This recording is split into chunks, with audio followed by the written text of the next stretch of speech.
دو تین سوالات اہم، ایک تو مذہبی رواداری کے حوالے سے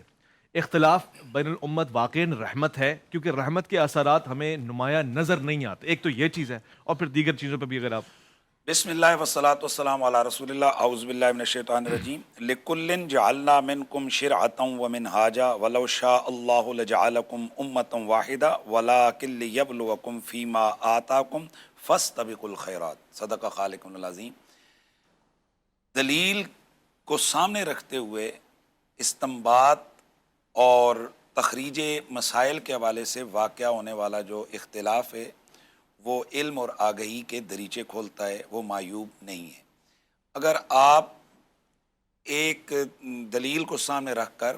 اس میں اجتہاد اور اس دلیل کو سامنے رکھتے ہوئے اختلاف کے اوپر قدغن لگائیں گے تو اس سے وہ جو اخذ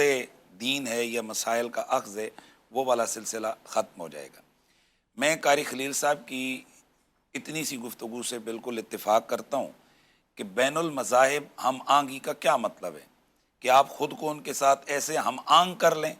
کہ وہ نظر آئیں یا آپ وہ نظر آئیں، اس کی ہرگز اجازت نہیں ہے۔ بلکہ اس میں تو اہل بدعت یعنی کوئی بندہ مسلمان ہے اور اس کا بھی کوئی ایسا عمل ہے کہ جو قابل قبول شریعت میں نہیں ہے، شریعت نے اس کا انداز اپنانے سے بھی منع فرمایا ہے۔ تو چہ جائے کہ ایک غیر مسلم اور غیر مذہب، اس کے لیے قرآن کا واضح حکم ہے لکم دینکم ولی دین، تمہارے لیے تمہارا دین ہے، ہمارے لیے ہمارا دین ہے۔ اور میں پہلے ایک دفعہ گفتگو میں نے ایک پروگرام میں کی تھی کہ سچا اور کامل مسلمان ہوتا یہ ہے کہ جو انتہا پسند ہو۔ اچھا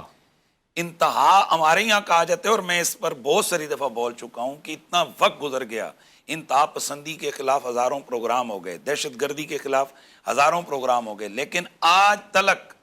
فرقہ واریت کے خلاف ہزاروں پروگرام ہو گئے، لیکن آج تک شافی وافی کوئی نہ فرقہ واریت کی تعریف کر سکا ہے، نہ انتہا پسندی کی تعریف کر سکا ہے، اور نہ دہشت گردی کی تعریف کر سکا ہے۔ یعنی آپ دیکھ لیں کہ وہی چیز اگر مسلمان کرے وہ دہشت گردی ہے، وہ یہودی کرے وہ دہشت گردی نہیں ہے، وہ ان کا حق ہے۔ وہی چیز اگر مسلمان کرے تو انتہا پسندی ہے، وہی چیز یہودی کرے تو انتہا پسندی نہیں ہے۔ مثلا آپ یورپ کے اندر جائیں تو یہودیوں کے ہاں ایک واضح اصول موجود ہے کہ ان یہودیوں کا ربی جب تک ذبح نہیں کرے گا ان کے لیے وہ کھانا حلال نہیں ہے۔ تو اب وہاں وہ اس اپنے موقف پر ڈٹے ہوئے ہیں، ایسا کبھی نہیں ہوا کہ یہودی کسی دوسرے کا ذبیحہ وہ کھا لیں۔ وہ باقاعدہ یورپی ممالک میں رہ کر انہوں نے اس کے لیے اپنی سٹرائک کی، پورا جنگ لڑی، اور اس کے بعد انہوں نے اپنا حق حاصل کیا۔ تو بھئی یہ کیا ہے؟ گویا ان کو تو کہا جاتا ہے وہ اپنے دین پر عمل کر رہے ہیں۔ تو اگر یہودیوں کو، ہندوؤں کو، باقیوں کو اپنے دین کی انتہاؤں پر جا کر عمل کرنے کی اجازت ہے تو مسلمانوں کے لیے کیوں کہا جاتا ہے یہ انتہا پسند نہ بنے؟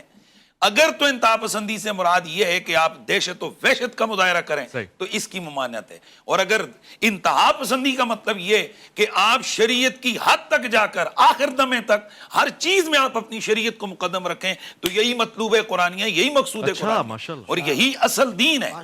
اس کے علاوہ تو کوئی کامل مسلمان ہو ہی نہیں سکتا ہے۔ تو اگر مذہبی